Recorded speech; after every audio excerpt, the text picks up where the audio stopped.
Alors dans les slides qui suivent, je vous ai mis simplement des exemples de formats de score, tels que les notes normales centrées réduites, donc avec une moyenne de 0, un écart type de 1. Au format QI, moyenne de 100, écart type de 15.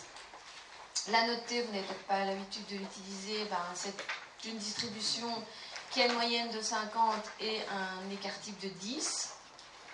Les stanines, en fait c'est pour Standard 9, et en fait c'est l'idée qu'on va diviser la distribution normale en 9 catégories, la distribution standard en 9 catégories, donc elle a une moyenne de 5 et un écart type de 2. Et donc un exemple de ce qu'on peut faire avec ce genre de choses, un exercice que je vous ai vu juste après, voilà, vous avez 5 sujets d'une même classe qui ont passé un test d'intelligence, mais ce sont 5 tests différents qui sont tous notés avec des formats de score différents. Et donc, A passe le test A, B le B, etc. On sait que A, au test qu'il a passé, il a une stanine de 5.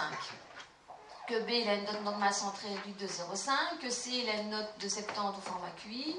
Que D, il a un T-score de 70 au test D. Et que E, il a une note normale centrée réduite de moins 1,25 au test E. Tout ça, c'est bien. Mais ce que je voudrais, c'est pouvoir les comparer, évidemment. Et donc, puisque je connais les relations entre les différentes et que je connais la dispersion et la moyenne de chacun de ces formats, eh bien, je peux très facilement comparer les données. Comment est-ce que je vais faire ? Je vais, par exemple, mettre tout le monde en note centrée réduite. Et donc, mon sujet A, c'est une stanine de 5. La note stanine, c'est une moyenne de 5 et un écart type de 2. D'accord ? Donc, comment vous faites ? Simplement, pour votre sujet-là, il a une note de 5, mais je vais la transformer en note centrée réduite en enlevant la moyenne du format de note dans lequel il a été noté et en divisant par l'écart type. Et donc, ce sujet-là, finalement, il a une note de 0,5. D'accord ? Mon sujet... qu'est-ce que je fais, moi ?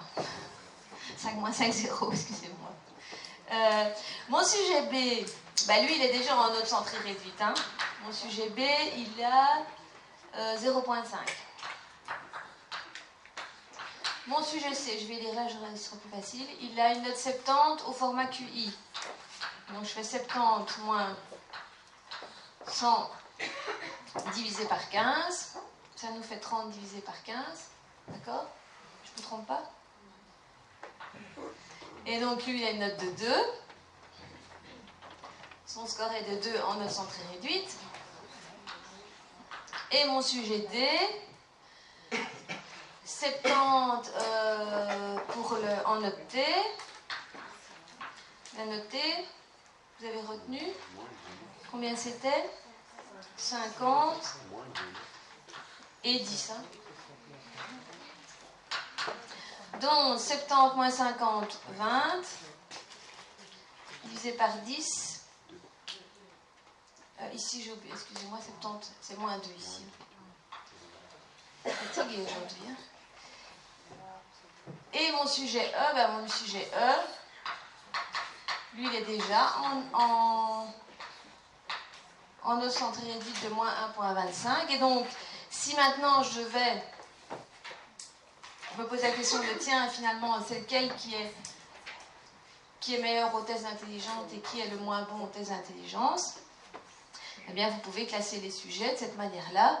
C, il a la valeur la plus basse, moins 2, puis on a E à moins 1,25, puis on a A en 0, B en 0,5 et D en 2. Et donc, malgré qu'ils aient passé des tests différents, qui sont notés de manière différente, mais dans des formats de notes dont on connaît la dispersion et dont on connaît la moyenne et l'écart type, on peut très facilement reconstruire une note centrée réduite pour tout le monde et comme ça classer mes différents sujets. Ça va ? Ok.